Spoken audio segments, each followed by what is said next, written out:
Bismillahirrahmanirrahim. Assalamualaikum warahmatullahi wabarakatuh. Alhamdulillah wa bihi nasta'in. Asyhadu an la ilaha illallah wa asyhadu anna Muhammadan abduhu wa rasuluh.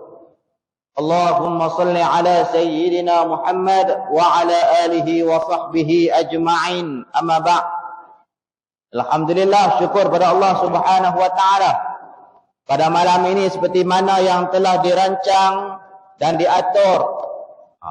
Skema pula atur yang diatur oleh jawatan kuasa Masjid Pematang Gedong untuk diadakan ceramah perdana. Dan alhamdulillah Allah Subhanahu wa taala mempermudahkan bagi kita semua, dan pada malam ini dapat kita bersama-sama untuk mengadakan satu forum. Bukan forum ceramah lah, saya ni jadi perantaraan. Ada pengurusi majlis, dia main passing dekat sini, lagi baru kita nak passing pergi dekat Ustaz Jacu Debat insya-Allah. Dan saya mengalu-alukan, terima kasih banyak untuk panel utama kita pada malam ini, iaitu Al-Fadil Ustaz Syamsul Debat, yang sudi menjejakkan kakinya di Kedah Darul Aman. Welcome to Kedah. Boleh tahu. Alhamdulillah. Ustaz, sihat Ustaz? Alhamdulillah. Alhamdulillah. Ustaz okey ke mic tu? Kalau Ustaz nak pegang. Okey. Okey Ustaz. Baik. Jadi terima kasih banyak kepada Ustaz Jacu Debat kerana sudi bersama-sama dengan kita pada malam ini dan nak mengupas satu tajuk yang sangat-sangat best. Kena pula malam Jumaat. Kena pula malam Jumaat. Yang kami pun silap. Allah tabak kata tu imam malam ni dia pakai baju suit Melayu. Berani betul. Mana tu imam? Berani tu. Tidak, kita pun pakai lagu tu. Tapi tak apa nak harap. Baik, alhamdulillah. Kita nak bawakan pada malam ni, nak bincang, nak bicara insya-Allah.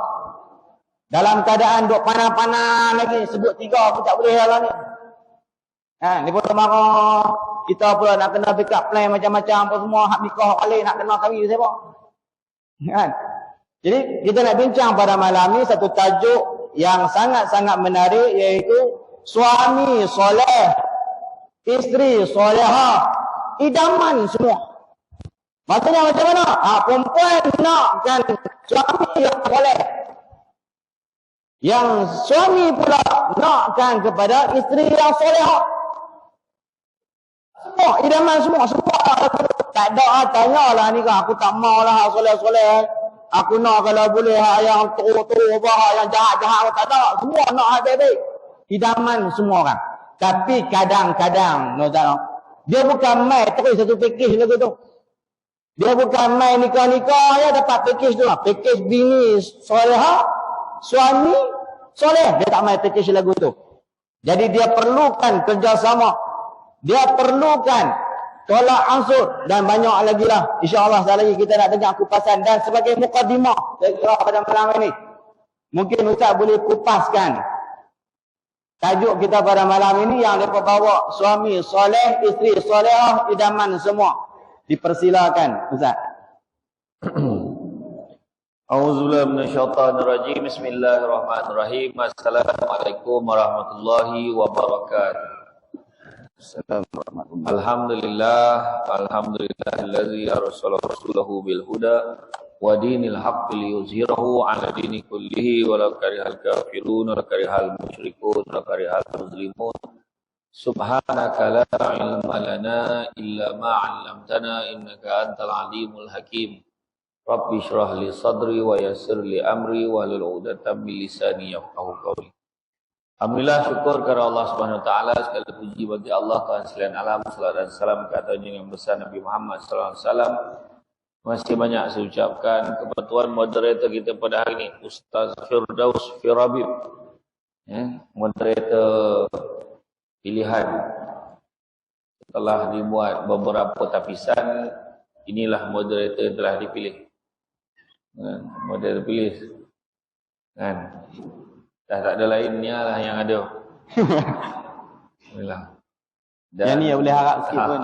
Dan saya, yang lain mengelak kan. Yang lain mengelak tak nak kan. Dan begitu juga bahagia tuan imam menangkap tuan masjid, barisan imam, barisan tuan masjid. Seterusnya tuan-tuan dan puan-puan yang rahmati Allah sekalian. Pada malam ini memang tajuk ini tak pernah bosan dijadikan sebagai tajuk dalam program-program ceramah. Tajuk keluarga bahagia, tajuk rumahku syurgaku. Dan malam ni terus kepada pelakunya, watak utamanya dalam perkahwinan, iaitu suami dan isteri. Dan yang dia nak tu adalah suami soleh, isteri solehah. Sejahat-jahat manusia lelaki, dia nakkan isteri yang baik. Ya. Sejahat-jahat perempuan pun dia kalau dia nak juga lelaki yang baik. Betul tak? Jadi bak kata Ustaz Firdaus tadi, dia sebenarnya dia tak datang package tiba-tiba berdua-dua baik. Tak datang, susah. Kalau dapat susah nak jumpa lah. Memang ada tapi susah nak jumpa. Kalau ada pun kadang-kadang satu tak berapa baik sangat, tapi disebabkan perkahwinan tu dia jadi baik. Mungkin juga. Ada juga perempuan tu baik, lepas tu jadi tak baik. Ada. Tu sebab hari ni kita tengok orang tu boleh pakai tudung, berhijab, cantik. Tiba-tiba dia tak pakai tudung. Tiba-tiba dengan bangganya menunjukkan, dia mengumumkan dia tak pakai tudung lagi dah. Dengan bangganya tunjukkan semua orang. Jadi memang ada. Jadi hari ini bila sebut tentang suami soleh, maka suami soleh ini adalah suami yang taat kepada agama dan memberikan nafkah sesuai serta kemampuannya dan juga memberi pergaulan yang baik kepada isterinya. Ya. Kemudian bila sebut tentang isteri solehah, seorang yang taat menjalani perintah suaminya sebagai penyemangat, memberi semangat kepada suami. Ya, dan pendukung sesuai dengan perintah Allah dan Rasul. Dia bukan semangat nak bersama dalam keluarga je, tapi semangat dalam agama, semangat dalam melaksanakan ibadah. Bang, malam ni kita pergi masjid bang, dengannya ada ceramah. Ya ke? Macam malah lah, jomlah bang. Malam ni pilih lagi, kita dah lama tak pergi majlis ilmu. Ayat-ayat macam tu. Makna kata ni ciri-ciri dia pendukung dan memberi semangat kepada pasangan. Untuk maklumat semua, isu isteri solehah, suami soleh ni sebenarnya bukan isu masa dah kahwin. Bukan isu bila dah kahwin. Tapi hari ni isu bab perkahwinan ni berlaku masalah sebelum daripada perkahwinan berlangsung lagi. Sebelum perkahwinan berlangsung. Masa dah kahwin kita tahu masalah dia. Orang tu mungkin ada masalah pergaulan, tidak disukai oleh menantu, oleh mentuanya. Kan? Mentua pilih suka menantu yang ni je, menantu ni doktor, menantu ni kerja kampung je, mungkin. Ada juga masalah komunikasi ipar-duai. Kan? Ipar tak baik, dia rasa dia lagi bagus pada dia ni kerja bank, dia ni kerja biasa, contoh. Dan mungkin juga orang ni anak ramai, dan dia ni suka dengan anak, yang ni tak beranak pula, contoh, mungkin. Tapi itu isu dah kahwin. Dan boleh diselesaikan dengan soleh-solehah itu. Kan? InsyaAllah. Tetapi sebelum kahwin lagi, sebenarnya rumah tangga dah ada banyak masalah. Begini. Kenapa saya kata macam tu? Waktu saya bentangkan paper di Setiawan itu, di tajuk dia, cabaran rumah tangga hari ini. Ada 3 isu utama bila orang kahwin, sebelum kahwin. Pertama, tak mampu. Tak mampu ni dari segi apa? Tak mampu dia tak adalah. Susah nak cek lelaki datang sembahyang isyak pakai jubah. Kan, cantik, kopiah putih macam Ustaz Firdaus ni. Susah ni. Sebelum kahwin lagi, tak mampu ni, tak mampu apa? Tak mampu duit. Dia tak mampu nak kahwin, tak mampu nak apa, tak ada keuangan yang cukup kuat untuk kahwin. Tetapi ada kalanya ibu dan bapa kepada pengantin perempuan cakap, tak apalah, saya tengok elok kau ni, mengaji pandai, hafal Quran, semayang tak tinggal, tak apalah, pakcik relakan kamu berkahwin dengan anak pakcik ni, kan? Dengan hantaran senaskah Al-Quran, dengan mas kahwinnya senaskah Al-Quran, pakcik redha, pakcik yakin kamu boleh bimbing anak pakcik dan boleh jadi baik. Ada yang macam tu. Tapi ni tak mampu tu dimampukan dengan personal loan. Pinjaman peribadi. Masalahnya personal loan tu, hari ni personal loan dengan interest yang paling tinggi sekali berbanding pinjaman-pinjaman lain. Maknanya pinjaman konvensional, pinjam dengan interest, dengan duit bercampur dengan riba ini digunakan untuk memulakan pembinaan rumah tangga. Benihnya dimulakan dengan duit dengan interest. Bayangkan. Tentu banyak masalah. Tentu banyak masalah yang berlaku. Dan yang keduanya, tak layak. Oh, tak layak macam mana? Dalam bab kata Negeri Sembilan tu, bangang sobi-sobi. Semua tak pandai. Semua tak tahu. Semayang tak tahu apa, tak tahu. Mandi junub pun tak tahu. Habis macam mana nak kahwin? Tak apalah, tidak kahwin pandai lah, katanya tu. Nah, tak layak. Nak bimbing diri sendiri pun tak boleh. Nak bimbing orang pun tak boleh. Tak boleh. Pun tak layak. Dan kata Dr. Nik Salida, tak layak ni termasuklah lelaki, isteri, suami isteri yang panas baran pun tak layak kahwin. Panas baran, nak menyepak saja. Tak puas hati, sikit pijak, sikit tampar, berdarah-darah. Sebelum kahwin kau main lagi. Ya, kau main lagi. I janji I akan jaga you sepanjang hayat I. Selagi I hidup, I tak akan benarkan apa-apa berlaku pada you. Oh, baru seminggu sepak kawan. Baru seminggu. Bayangkan tu, benda ni berlaku. Tak layak tu sebabnya, selalu saya perasan banyak masalah orang yang kahwin bersilang budaya. Kadang dia tak nak orang buku Melayu, Ustaz Firdaus macam saya ni, dia tak nak. Orang pakai jubah pun lagi dia tak nak. Dia nak cari yang metalik, yang hitam betul-betul, dan jiria. Dia nak Afrika Selatan, berkilau, dia nak macam tu. Apa ketu, nama dia macam tu. Nama dia macam tu. Dia nak lelaki yang macam tu. Dia nak lelaki yang bukan Islam ni. Boleh tu bukan tak boleh, boleh. Tapi satu lah, pesan lah pada mereka. Sebab anak-anak sekarang bukan boleh ditegur. Bila kita larang, apa lagi? Dia lari pergi luar negara kahwin dengan kawan. Tak betul, tak tidak pun tak tahu.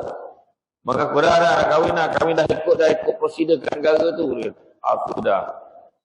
Itu sebabnya. Boleh. Kita bagi keizinan dengan satu syarat. Pesan dekat dia, kalau betul kau nak kahwin dengan orang tu, mak abah tak kisah. Tapi satu je permintaan mak abah ni. Apa dia? Kalau boleh, suruhlah dia belajar tentang Islam paling tidak 6 bulan. Paling tidak. Biar dia ambil basic tu. Kita tak nak dia masuk Islam hanya sebab nak kahwin. Kita nak dia kenal agama kita ni. Suruh dia belajar. Banyak tuan-tuan, orang yang dah kahwin tapi sudahnya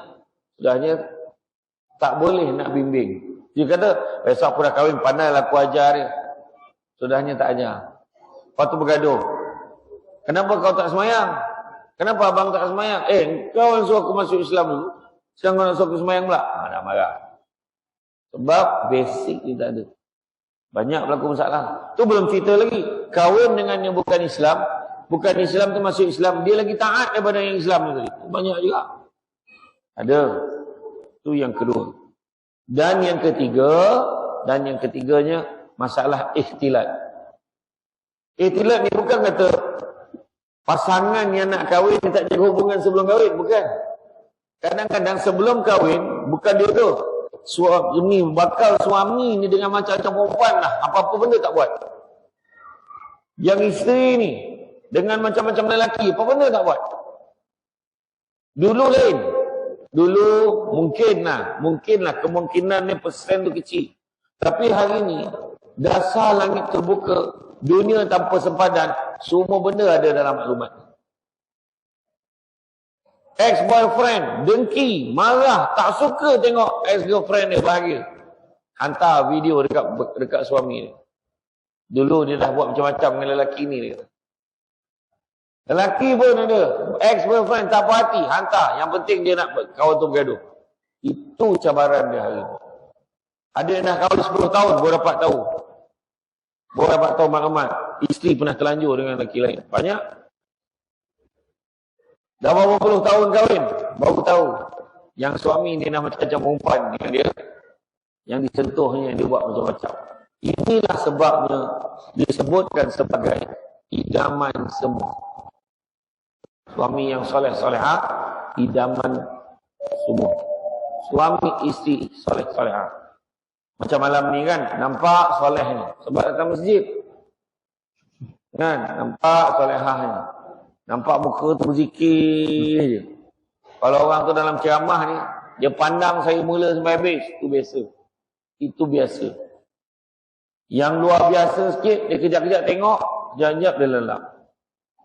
Maknanya sambil dia dengar ceramah, dia zikir. Tapi yang paling hebat, sepanjang ceramah saya, dia zikir. Tapi nampak cara belum ada yang start zikir lagi. Okeylah. Tapi mana nak bagi tahu, dalam bab perkahwinan, basic yang paling penting tu dah agama. Tak ada masalah. Hati pun tak adalah susah hati dengan agama tu, sebab ada sebab Nabi beritahu kalau kamu nak berkahwin tu tengok 4 perkara.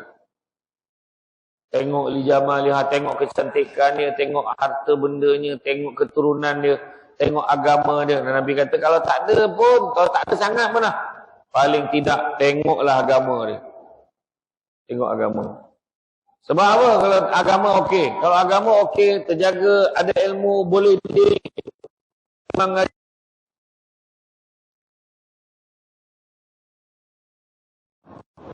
Kalau ni bagi okey. Dekat luar sana tengok banyak gerai. Nanti singgah tau. Kesian, ni orang dah buka-buka tau. Nampak penuh harapan. Hujan pula malam ni. Sebelum balik, singgah. Ada sebab kita buat tu. Nak bagi peluang mereka yang penuh pengharapan malam ni meniaga. Alhamdulillah, walaupun hujan malam ni ramai, saya tengok. Melempah sampai keluar. Ni malam ni saya ingat dah 15,000, 20,000 tak lagi. Dengan tingkat atas lagi apa semua. Alhamdulillah. Kan? Yang tu yang kita nak tu. Kan? Jadi mana kata, itu. Tapi yang penting sekali adalah adanya ilmu. Adanya ilmu. Itu sebabnya disebutkan oleh orang tua dulu, cantik teluk, pantainya landai, tambat perahu tepi kuala. Biarlah buruk kain ini dipakai, asalkan penuh ilmu di dada. Belajar, datang masjid, ikut kuliah ilmu. Sebab banyak manusia yang jadi tak taat ada 2 sebab. Pertamanya hawa nafsu, dan yang keduanya ragu-ragu. Pertama hawa nafsu, jadi tak taat. Yang dilawan para soleh-solehah tadi tak taat. Tak ikut perintah Allah, tak semayang apa pun kena. Semayang aku suka je. Dan depan mak mentua datang. Mak mentua datang, rajin semayang. Bila mak mentua balik kampung, hampur. Tak semayang lah. Berak. Dia semayang, dia macam bawah blok ni. Polis nampak, kalau blok polis boleh pakai helmet. Kata dia tak pakai helmet. Macam tu lah. Dia nampak orang tu baru dia. Tiba-tiba hari datang masjid. Dia semayang. Dia semayang, contoh. Kepada siapa yang baru datang malam ni, saya ucapkan selamat datang. Untuk makluman, ni lah dia masjidnya. Masjid Pematang Gedong yang sangat cantik. Kapetnya pun tebal, selesa. Sujud terbenam muka. Aircon pun sejuk, tuan-tuan. Bayangkan, aircon buka, kipas buka, pintu pun buka. Jadi sejuk sampai ke jalan. Macam tu. Jadi, bila tengok tu tadi boleh diselesaikan. Boleh diselesaikan dengan ilmu. Bila sebut tadi pertama, cabarannya adalah hawa nafsu. Ini ada soalan lain tak ni? Boleh jalan dulu. Jalan je terus. Okay. Boleh ya, tiga. Okay. Yang pertama, tadi saya kata tadi, yang pertamanya adalah hawa nafsu. Yang keduanya keraguan. Hawa nafsu ni macam mana? Hawa nafsu ni ialah mengikut nafsu, tak nak dia taat. Dia tak boleh nak lawan nafsu dia. Kadang-kadang nak bila siap-siap nak pergi solat. Pergi mana bang? Pergi semayang kat masjid. Abang janji nak makan sama. Benda dah. Orang Kedah sebut je lah. Dia tak sebut benda, sebut apa? Pedia tau. Pedia tau. Macam tu kan. Janji macam mana? Tentulah. Jadi suami kata, Ayolah. Besok lagi masjid. Tak jadi pergi masjid. Sebab hawa nafsu dia isteri tadi. Isteri pula tak adalah lawa sangat. Tapi dalam sikit-sikit lah. Macam Fazura dengan Luna Maya. Macam tu lebih kurang. Kan? Isteri pula muda. Dulu rajin pergi masjid. Kahwin langsung sampai masjid lah. Contoh, ada macam tu. Hawa nafsu ni besar. Dan begitu juga, anak pula. Ayah gimana? Ayah nak pergi masjid. Oh, janji lagi pasal malam sesama. Anak, orang lelaki ni kalah dengan anak. Dengan bini tak lagi. Dengan anak kena kalah. Allah, yang kata nak pergi pasal malam. Elah, besok lah pergi masjid.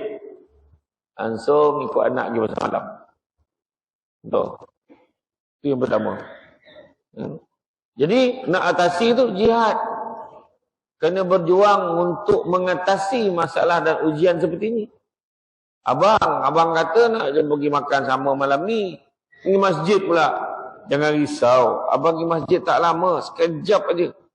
Abang akan tengok nanti siapa jadi imam. Kalau imam yang ke depan tu imam sabar, abang tahan dia. Abang yang jadi imam. Imam sabar ni apa? Imam sabar ni imam yang sangat sabar bacaannya. Nah, dari segi kelajuannya lah. Allahu Akbar. Lambat habis. Macam tu. Dia kalau boleh je Allahu Akbar. Macam tadi, okey. Kira. Jadi, macam tu betul ni bang? Iya, tak lama pun. Jangan risau. Janji. Dia pergi. Okey je, boleh. Anak-anak. Lah, yang kata nak pergi pasal malam ni. Kau jangan risau. Ayah semayang kejap je. Pasal malam tu takkan tutup selagi ayah kau tak sampai. Nampak tu. Steady, barulah bapak tu nampak steady kan. Rupanya bapak ni memang pengusi persatuan pasal malam tu. Mana tahu. Kan? Dan kedua, keraguan. Ragu-ragu, tak yakin. Sebab tak yakinlah dia tak ibadah. Sebab tak yakinlah dia tak buat benda baik. Sebab tak yakinlah kadang-kadang dia tak melaksanakan apa yang Allah Ta'ala suruh. Jadi salah satu caranya, datang masjid.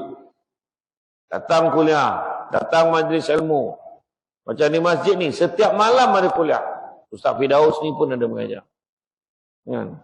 Malahan, setiap malam yang kuliah guru-guru takmir hadir ni, lebih mendalam ilmunya daripada Syamsul Debat. Itu rugi kalau kita tak datang. Rupanya bila kita datang, insya-Allah ada benda-benda baik kita akan dapat. Kadang-kadang bila walaupun tidur, jangan risau. Saya adalah penceramah yang sangat faham audiens saya. Saya tak kecil hati pun kalau ada siapa yang tidur. Tidurlah. Sebab itu memang dah kelebihan orang mendengar ceramah. Dia boleh tidur. Tidurlah. Cuma satu permintaan saya, jangan berdengkur. Takut ganggu orang sebelah dia. Sebab orang sebelah dia pun nak tidur juga. Bukan nak dengar ceramah sangat. Jadi tak ada masalah, tidurlah. Sebab tengah tidur tu terdengar. Kita naklah menjaga batas. Betul lah cakap dia. Yang itu dia dapat. Yang dia tersedar situ. Tak apa. Ada benda baik. Itu sebab ada orang cakap, pergi masjid belum tentu lagi baik. Betul. Tapi ada harapan baik. Tengok, mana dia nampak tak baik? Saya jumpa dengan Allahyarham Ustaz Ismail Kamus, Datuk Ismail Kamus. Saya tanya dia.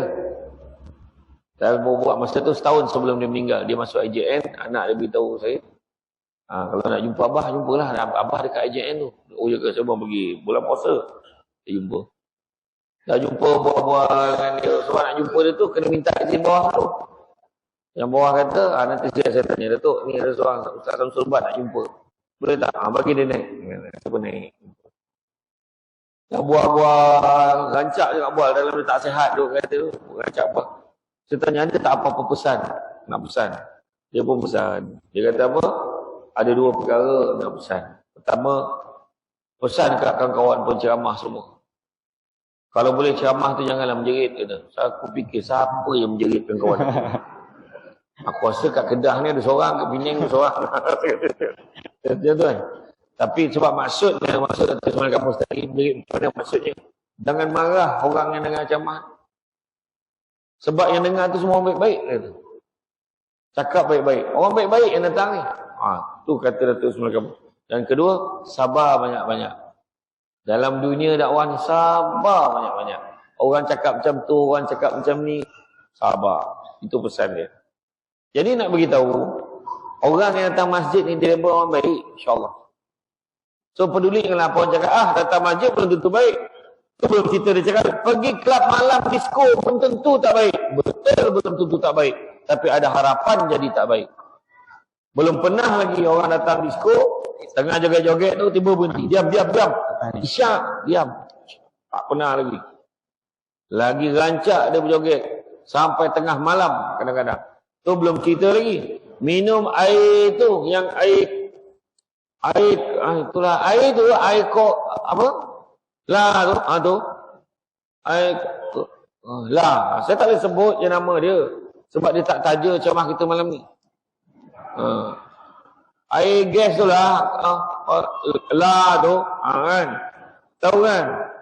Kok lah tu. Kan? Air tu lah air gas tu. Yeah. Tapi bila dicurahkan sesuatu dalam tu ditambah, orang jadi mabuk. Orang jadi khayal. Saya tahu lah, saya pernah pergi. Sebab saya dulu pengarah undang-undang dan penguasaan. Saya pernah pergi jadi pengarah, operasi bersepadu masuk, bukan aku joget, bukan. Orang perempuan dia cepat, dia pernah pergi, dah sabar, belum pergi. Saya pergi masa tu, pergi dengan penguasa, pergi dengan PDRM, pergi dengan SPRM, pergi dengan AADK, pergi. Kelab dangdut ni masuk, insyaAllah, kelab dangdut, kebanyakan yang hadir bukan beliau. Yang hadir beliau. Mana yang remaja lewat ni? Kategori remaja lewat. Bila masuk, tak boleh berbual kan? Cakap, ni, tutup, slow, kita cakap, tolong slow kan? Tak boleh dengar. Cakap pun tak boleh. Menjerit-jerit cakap. Punya bingitnya. Tapi orang tua tu dah telan air tadi tu. Dia boleh joget. Lepas tu dia peluk speaker. Dia peluk speaker. Bayang punya teruk perangai. Kan? Kita cakap tadi, kalau pergi tempat macam tu, dia automatik. Boleh jadi dia jadi tak baik. Nampak? Jaranglah orang datang tu. Tak apalah, aku ikutkan kawannya. Sambil-sambil tu pegang tasbih. Subhanallah. Si silap dia sorok tasbih tu. Iya. Sekali tak buat tasbih lah. Pakai cincin tu. Cincin tasbih. Iya. Tak ada orang datang tu. Hasad saya nak menyebarkan dakwah dalam. Wah pun. Ceritanya. Kan? Datang masjid. Jadi memang ini adalah merupakan cabarannya. Dan kalau kita tengok firman Allah yang bermaksud, kaum lelaki adalah pemimpin bagi kaum wanita dengan apa yang Allah lebihkan sebagian kamu atas sebagian yang lain, dan dengan apa yang dinafkahkan dari harta kamu. Surah An-Nisa ayat 34. Orang lelaki macam mana pun pemimpin. Orang lelaki kena guide isteri. Itu sebabnya bila ada satu hari tu orang jumpa dengan Sayyidina Umar, seorang lelaki jumpa Sayyidina Umar, wahai Umar, boleh tak kau nasihatkan anak aku ni derhaka, dia kata. Dia pun nasihatkanlah, janganlah derhaka, berdosa, masuk neraka, macam-macam lah nasihat. Kemudian anak ni bersuara. Wahai Sayyidina Umar, adakah dalam semua keadaan anak saja derhaka pada seorang ayah? Ada tak keadaan ayah itu derhaka pada anak? Maka jawab Sayyidina Umar, ada. Ada 3 keadaan suami itu, ayah ni dia katakan derhaka. Pertama, kegagalan seorang ayah memberikan nama yang baik-baik kepada anaknya. Anak ni nak bagi nama yang elok. Kalau tak bagi nama yang elok, derhaka, kata Umar. Bagi nama yang baik-baik. Kita disunatkan bagi nama yang baik-baik untuk anak pada hari yang ke-7. Hari yang ke-7 tu kalau boleh, kalau ada kemampuannya, akikahkan. Kalau mampu. Dalam tempoh kelahiran, lahir je dah bawa balik rumah tu, kalau boleh tahnikkan. Tu sunatkan. Bagi nama yang baik-baik. Ini jangan kata hari ke-7. Dalam perut dah ada nama. Kan? Baby kita ni besok, kalau lelaki nak bagi nama apa? Kan? Sebiji macam drama, melastik ke hatimu. Macam tu. Saya tak tengok, saya tahulah tajuk dia macam tu. Kan? Tapi saya tahu heroin ni ganan ni. Saya tahu. Saya tahu. Kan? Jadi dia pun, kita letak nama ni. Kita letaklah nama Firdaus Firabit. Macam tahu nama tu. Kan? Bagus juga nama syurga ni. Ada nama-nama lain? Itu belum cerita lagi. Kita combinekan nama kita demi kasih sayang kita. Nama abang Yahya, nama saya Mahani, nama anak kita Yamaha. Itu nama Jepun, bukan nama Islam. Kan? Maznah Daud, Mazda budak tu. La ilaha illallah. Jadi budak tu kata apa? Kalau macam tu ayah aku ni derhaka lah. Sebab dia bagi nama aku. Maksudnya nama syarat dia cakap kumbang hitam. Sahabat-sahabat aku semua keji aku, cerca aku, gelak-gelakkan aku, ketawakan aku. Pertama. Kedua, kegagalan seorang ayah menyediakan ibu yang baik untuk anak dia. Maknanya suami bukan, walaupun tajuk ni nampak macam setara. Suami soleh, isteri soleha. Tapi suami tu kena soleh dulu. Adalah satu dua kes. Isteri tu rajin pergi kuliah. Kuliah duha muslimat. Dengan kuliah maghrib, kuliah ceramah perdana. Semua datang. Mengaji rajin. Ui, dia yang paling taat. Dapat suami pula, aduh. Kosong per 100. Dia punya kata, tak apalah bang. Kita belajar sesama Abang kan imam saya. Macam tu. Orang perempuan ni macam tu Ustaz. Kalau dia nampak lelaki handsome-nya, imamku. Kalau tak berapa handsome, pengusi khairat kematian. Pengusi skim Ronald Sukarela SRS. Itulah dia letak kan. Jadi lelaki ni kena. Tapi orang perempuan kadang garang pula tu. Dia ganas kan. Ganas. Abang jadi imam. Abang tak pandai. Tak pandai pakai telekung duduk belakang. Apa hal?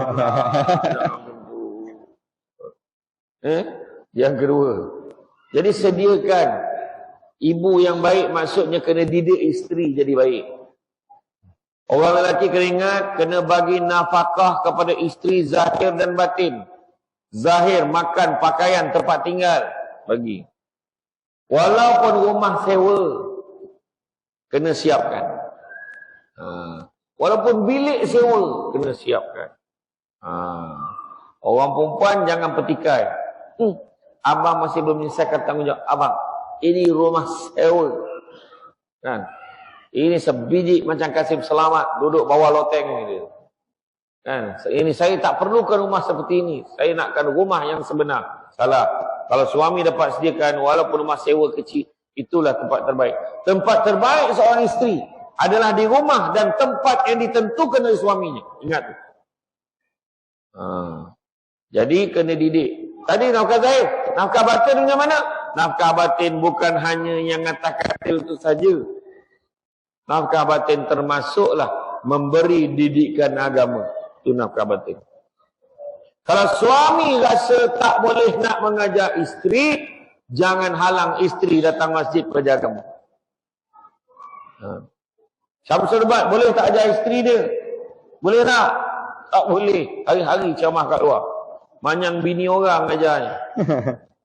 Jadi jangan halang dia, suruh dia pergi. Yang nanti kalau ada kuliah pergi tahu. Bang, boleh tak nak begini? Pergilah. Cepat pergi. Bagus. Duit minyak ada tak? Duit minyak ada tak? Tak ada. Keluarkan duit kau. Pergi. Macam tu. Macam tu. Maknanya boleh settle. Kan? Jadi makna kata didikan agama. Balik pada agama. Betul tak? Dan yang ketiganya, dikatakan ayah itu derhaka kerana kegagalannya memberikan didikan Al-Quran kepada anak dia.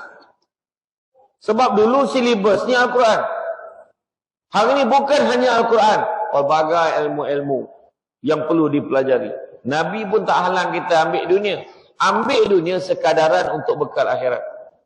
Itu dia. Jadi dalam hal ini saya pesan tuan-tuan dan puan-puan sekalian, kita betul lah tadi, saya suka apa yang disebutkan oleh Ustaz Firdaus tadi. Dia adalah merupakan dalam bahasa orang Kedah sebut tu, reciprocal process. Macam tu. Mak lain macam bahasa Kedah ni. Saling lengkap melengkapi.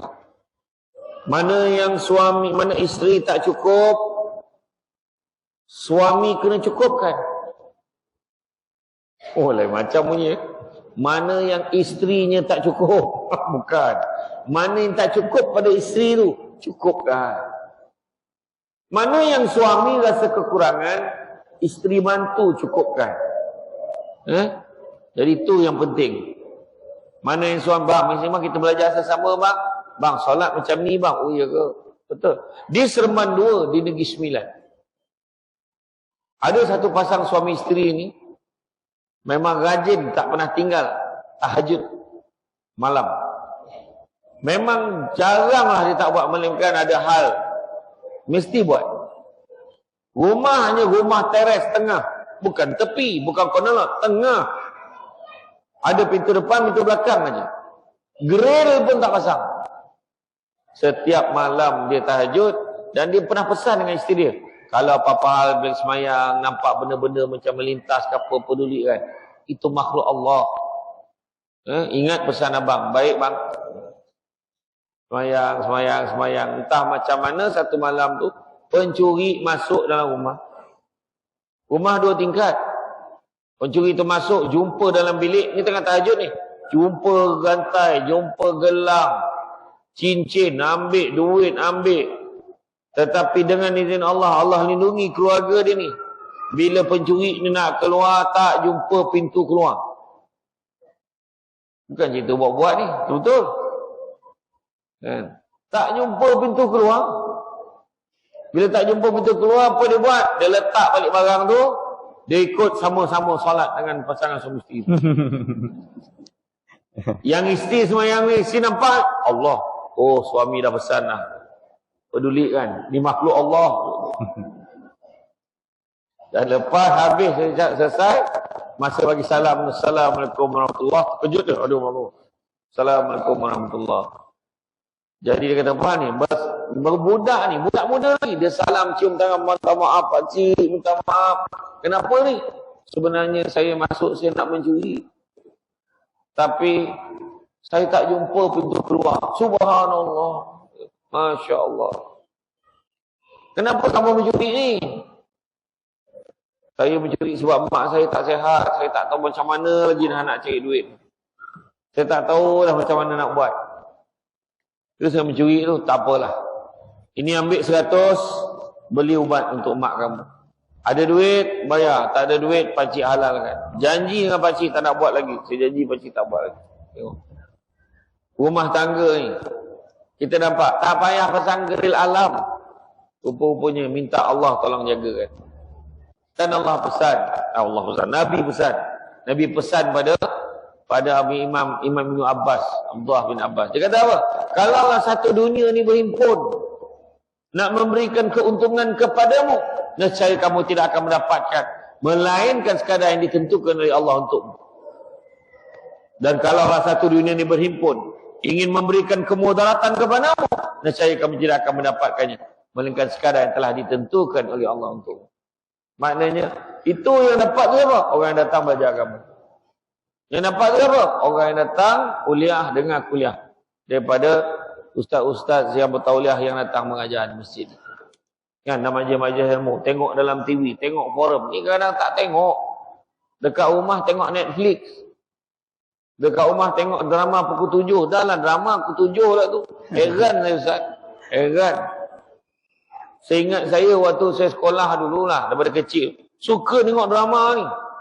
Drama Cina. Drama bersambung. Chow Yun Fat. Tajuk ni The Band. Lohong pam ceng ceng ceng. Macam tu lah lagu dia begok. Ingat ni, dia sampai satu episod tu kerat jari dia ni. Sebab janji dia. Oh, macam tu. Pukul 6. Kenapa Cina pilih drama Cina pakai pukul 6? Sebab tempo. Dia tahu Melayu boleh tengok. Dia tak nak pasang pukul 7. Sebab apa? Nanti waktu orang semayang, orang tak tengok TV. Dia kata.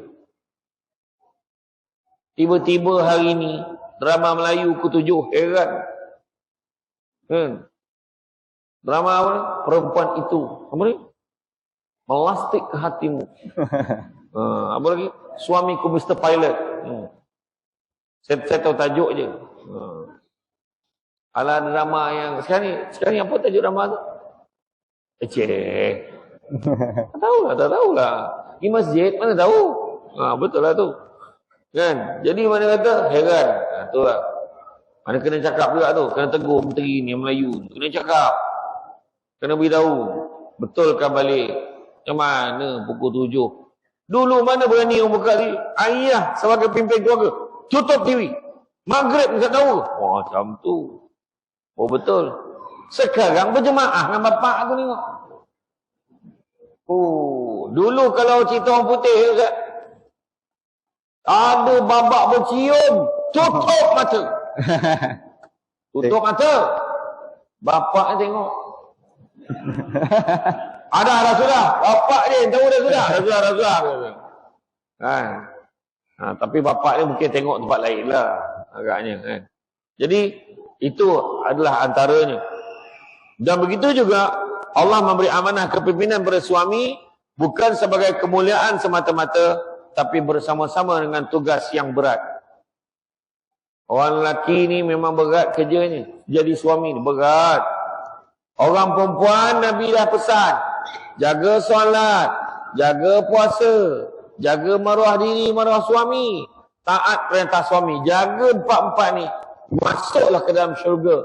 Mengikut mana-mana pintu, mengikut pilihan hati kamu. Orang perempuan siap boleh pilih pintu nak masuk syurga. Orang lelaki mana boleh pilih dapat masuk untung. Semua neraka.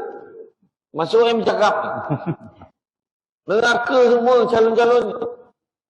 Berat. Tu buat orang perempuan. Nak tak masuk syurga? Nak tak? Nak ke tidak? Jawab lah. Nak. Salat senang, puasa senang. Jaga maruah diri, maruah suami ni pun kadang susah. Yang paling ramai tak ikut, tak taat perintah suami. Menjawab aja kerjanya. Menjawab, tetap menjawab. Dekat masjid nampak elok. Ustaz. Assalamualaikum. Jauh je jalan ni. Dekat rumah, dia buka tuduk, kambang, pakai baju binatang. Mula cari habitatnya. Mula dia. Abang tu dia bagi. Jangan. Orang perempuan nak masuk syurga senang je. Taat perintah suami. Orang perempuan peduli orang lelaki ni. Jangan lagi dah kita menangis kerana dia.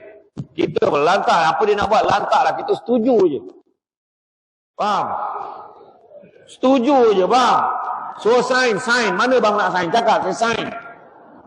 Saya percaya dengan abang. Mana sini sign bang? Tanggal 1 je. Oh sign.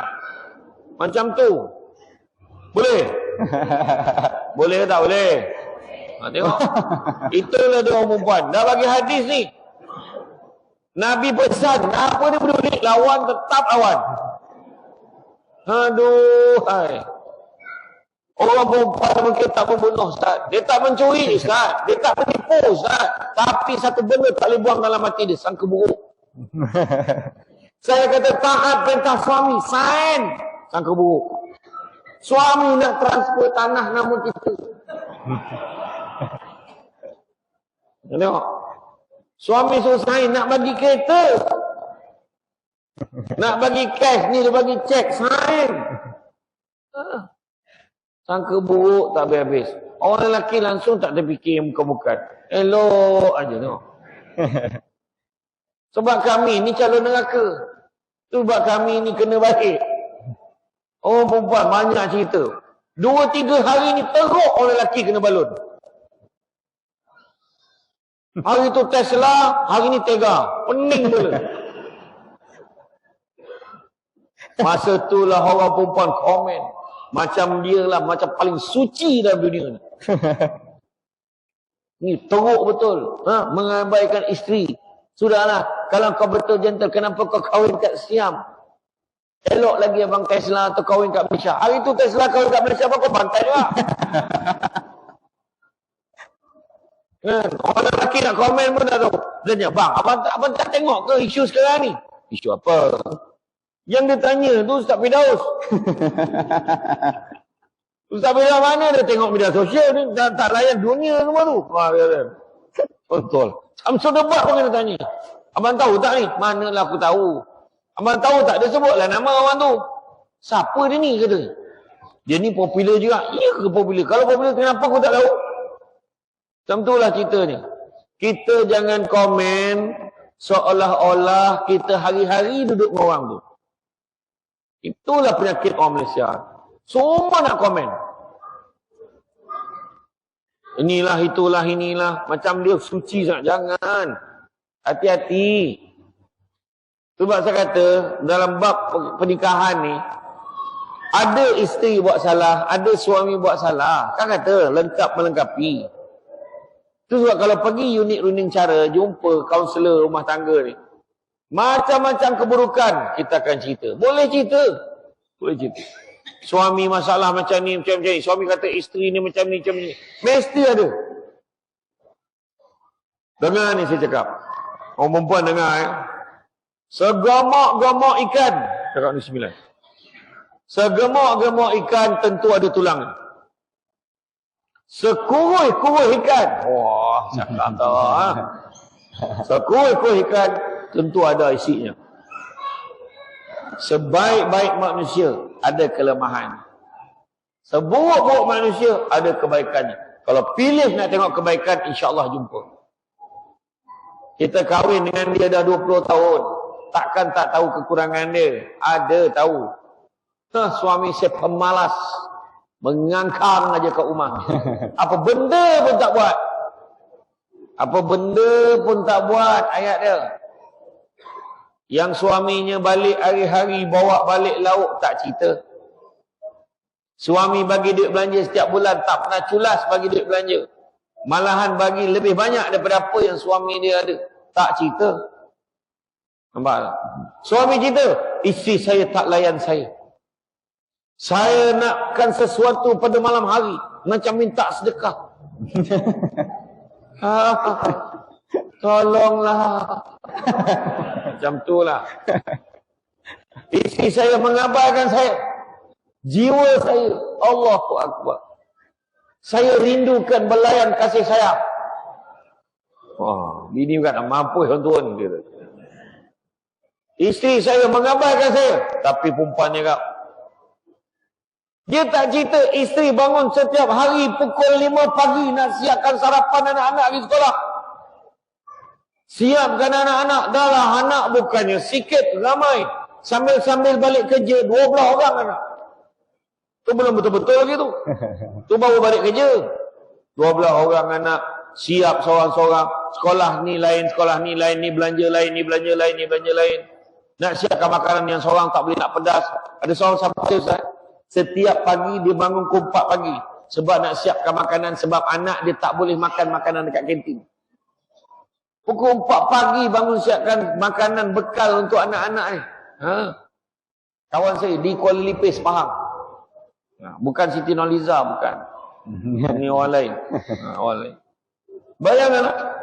Macam tu sekali. Kita boleh tengok keburukan dia. Kita tak tengok. Dia tak tahu. Lepas tu pukul 8 pagi. Dah anak-anak pergi sekolah. Dia kemah rumah. Basuh kain. Kan? Lepas tu sidai kain lagi. Tu belum cerita lagi. Lepas tu nak fikir pula. Ni kan tengah hari nak makan apa. Siap pergi cari. Nampak tahan van tu. Beli daging. Beli sayur. Beli lauk-lauk pauk. Masak pula. Lepas tu dah sidai kain tengah hari. Petang kan kutip pula kain tu. Letak dalam bakul. Petang kan baliklah suami nak minum. Manjang nak minum. Tak apa kerja untuk dia nak minum aja. Buat buat. Kata abai apa. Buat juga air. Dia kalau suami dia minum apa? Oh suami saya dah lama putus susu. Dah lama putus susu suaminya. Kopi O. Teh O. Nescafe O. Sama macam Samsul Debat. Dah lama putus susu. Semua O. Sekadar memberitahu AJK masjid. Manalah tahu lepas ni ada jamuan. Faham lah. Jauh-jauh datang air kosong. Benda je. Dan air gau. Taslim gau. Kan? Jadi mana kata kita kena tengok ni benda ni. Kadang mencari kelemahan memang jumpa. Memang jumpa. Tetapi banyak lagi kelebihan. Itu sebab Nabi pesan jangan membenci pasangan yang beriman. Barangkali ada satu perkara yang kamu tidak suka padanya, tetapi banyak lagi perkara yang baik yang ada pada diri ini. Itu Nabi dah pesan. Kan, dan disebutkan dalam tafsir Al-Qurtubi, Ibnu Abbas berkata, darjat kelebihan disebutkan dalam firman Allah, suami mempunyai satu tingkatan kelebihan pada isterinya, mengisyaratkan dianjurkan lelaki untuk bergaul dengan baik, bersikap lapang terhadap isteri dalam hal harta dan akhlak, yakni yang lebih utama ialah sebaik-baiknya suami membebani tugas terhadap dirinya sendiri. Macam tu. Orang lelaki tanggungjawab orang lelaki besar, dan orang perempuan tanggungjawab dia rumah tangga dua je. Melayan suami dan melahirkan anak. That's all. Saya ulang. Tanggungjawab isteri pada suami, melayan suami, melahirkan anak. Itu sahaja. Understood? Orang perempuan, dia tengah happy tu. Ini point ni. Balik ni kena cakap dengan husband. Abang, ingat tak saya suruh buat tadi cakap? Tugas orang perempuan apa? Abang time tu abang terlelap tu tak perasan sangat. Dia takut cakap. Nabi sendiri tak suruh isteri dia buat benda yang Nabi boleh buat sendiri. Jadi tanggungjawab orang perempuan layan suami walau di mana juga. Pesan Nabi, layanlah suami kamu walau di belakang unta sekalipun. Tapi jangan saja-saja cari belakang unta. Maksudnya layan suami. Suami tak on, tak on. On. Macam tu. Layan suami. Yang lain, kemas rumah, basuh pinggan, basuh kain, lap, ajar anak, cuci kain, sidai kain, masak, hidang, semua kerja suami. Sudah. Matilah nak. Rasa nak tetangga tu. Maflah Palestin pakai. Punya semangat tadi. Sudah. Mati aku. Kata. Tak betul memangnya. Cuma tu tak ada. Cuma. Kebiasaannya orang perempuan. Baiknya orang perempuan yang tuan-tuan sekalian. Dia sanggup memangku tugas suami. Memangku maksudnya dia tolong buat kerja suami. Sebab kalau suami yang faham, bila balik rumah, tengok rumah kemas, atau tengok rumah bersepah, dia tak akan marah. Ni pahal rumah bersepah ni. Tak boleh kemas ke? Dia marah isteri dia. Saya ni penat tau. Bukan senang kerja jadi moderator ni. Contoh. Senang. Sekali ni senang. Macam kamu kaki tanya. Kan? Bukan senang ni kerja saya penat. Hari-hari penat. Contohlah. Kita marah. Sebab kita rasa tu tugas dia. Tapi kalau kita tahu tu tugas kita. Nampak bersepah. Kesian. Maknanya isteri aku tak sempat nak kemas ni. Kita tolong kemaskan. Nampak isteri kat dapur. Allah siannya. Ada seorang lelaki ni. Dia kata. Senang jadi orang perempuan ni. Kau tak tahu aku ni penat. Macam mana kau boleh jadi perempuan? Dia cakap yang tu. Kalau aku ni boleh. Biar aku jadi isteri. Kau pergi kerja. Malam tu makbul. Dia jadi isteri. Isteri jadi suami. Besok tu pagi-pagi. Pukul 5 pagi dah bangun. Dia siapkan sarapan. Kejut anak. Anak siapkan. Ada yang kena mandikan. Ada yang kena siapkan. Lepas tu kejut suami. Suami pun siap. Makan sarapan pagi. Semua keluar. Dia pun kemah-kemah. Basuh pinggan. Dah basuh pinggan. Lepas tu dia ambil kain-kain kotor tu. Kemaskan katil apa semua. Ambil baju-baju kotor, kain kotor tu semua basuh. Basuh dia sidai. Pas sidai dia beli pula barang dapur. Bawa balik rumah. Kemudian dia masak tengah hari. Suami balik, balik kerja balik, cuci. Kemudian anak pula balik petang. Siapkan makan tengah hari tu anak-anak. Anak makan, anak tidur. Lepas tu kemas basuh. Waktu malam tu pula, petang tu kutip pula ni. Baju-baju ke yang dah kering. Ambil masuk dalam bakul. Malam, masak malam lah. Dah masak malam, bagi anak makan. Dah bagi anak makan, basuh, cuci pinggan. Suami tengok TV je. Lepas tu sudah tu dia buat apa? Dia lipat kain, ambil bakul tadi, lipat kain sampai pukul 10 malam. Ya Allah, penatnya 11 malam. Tak habis kerja lagi ni. Tengok dalam sinki ada pinggan lagi, cuci. Dah habis tu, dia masuk dalam bilik. Masuk bilik, layan suami pula. Aduh, kena layan pula. Banyak sedar lagi orang tua ni, pinggan kanan mati dah sedar lagi. Layan suami, sampai tengah malam. Ya Allah, penatnya. Ya Allah, bagilah aku jadi lelaki balik semula. Ya Allah, terdengar satu suara malaikat kata tak boleh jadi lelaki dah. Kenapa pula? Sebab tadi kamu dah bersama dengan suami kamu, dah ada benih, kamu kena tunggu 9 bulan. Menjerit Allah, terjaga dia daripada tidur. Sahabat saya ni mimpi dia rasa betul-betul dia cinta dengan saya. Lepas dia bangun daripada tidur, dia langsung ambil cuti 3 hari. Sebab nak tolong isteri dia. Baru dia tahu penat jadi perempuan. Ya. Itu sebab saya minta dengan isteri saya nak tambah anak, dia tak bagi. Sudah. Cukup. Tutup kilang. Sebab apa? Yalah, abang tahu apa banceramah je dia kan. Cukuplah kalau sekadar yang ada ni cukuplah. Dah lah tu. Ya. Sebab apa?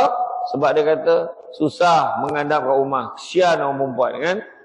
Jangan ramai sangat anak. 8 dah. Tentu cukup. Kan? Mana 5 tak ramai lagi. 4 tak ramai.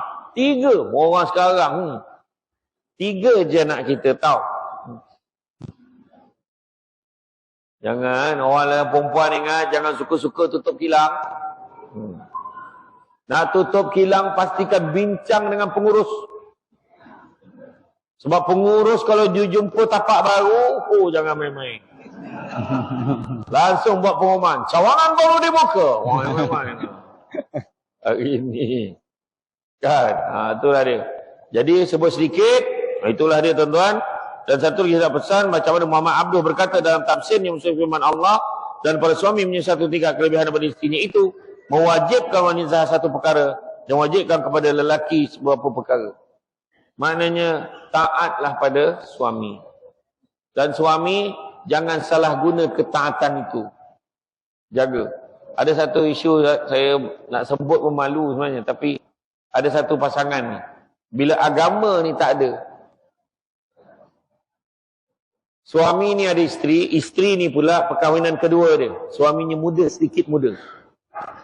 Suaminya ada girlfriend kat luar. Tak apa, total. Dia boleh bawa girlfriend ni balik rumah bersama dengan isterinya ni, bersama dengan perempuan ni depan isteri dia. Saya kata tak tahulah, pergilah mengadu pejabat agama. Saya pesan tu je lah. Bila saya pesan mengadu pejabat agama, tak tahulah Ustaz, macam sayang pula. Allah Akbar, saya kata. Sampai mengandung perempuan ni. Perempuan yang mengandung ni pula ada suami. Dah lahirkan anak, dia tu jaga budak tu. Ya Allah, isterinya. Allah, banyak macam hari ni, benda-benda pelik hari ni, banyak sangat. Tu sebabnya, berbalik pada agama, balik pada agama, balik pada agama. Nak bahagia dunia akhirat, sikit lagi, 3. Pertama, mesti dengan syariat Islam. Kedua, pasangan tak akan kenal pasangan dia, melainkan itu proses berterusan. Dan yang ketiga, tidak ada pasangan yang suka dirinya dibanding-bandingkan dengan orang lain. Apa-apa pun yang pertama tadi, ikut syariat Islam. InsyaAllah selamat dunia akhirat. Saya serahkan kembali kepada Tuan Moderator. Wallahualam. Baik, terima kasih. Itu baru round pertama kan? Round pertama. Saya mula jadi moderator kalau tak silap 2016, 2017 itulah. Okay. Adalah seorang ustaz ajak saya, dia main ajak cara nak jadi moderator. Dia kata bila jadi moderator nak pastikan panel berhenti kena banyak isyarat. Kan? Caranya adalah penggunaan mic. Haji pegamai, tuang ayam, masuk dalam cawan. Saya pun dah mic tak nak pegang, saya buat macam tu banyak kali. Tak berhenti juga. Nak tuang ayam dah tuang ayam saja. Dia tak ada masalah. Baik, alhamdulillah, terima kasih. Satu huraian yang sangat-sangat baik pada malam ini, alhamdulillah. Dan kita bukan saja di sini, kita bersama dengan media-media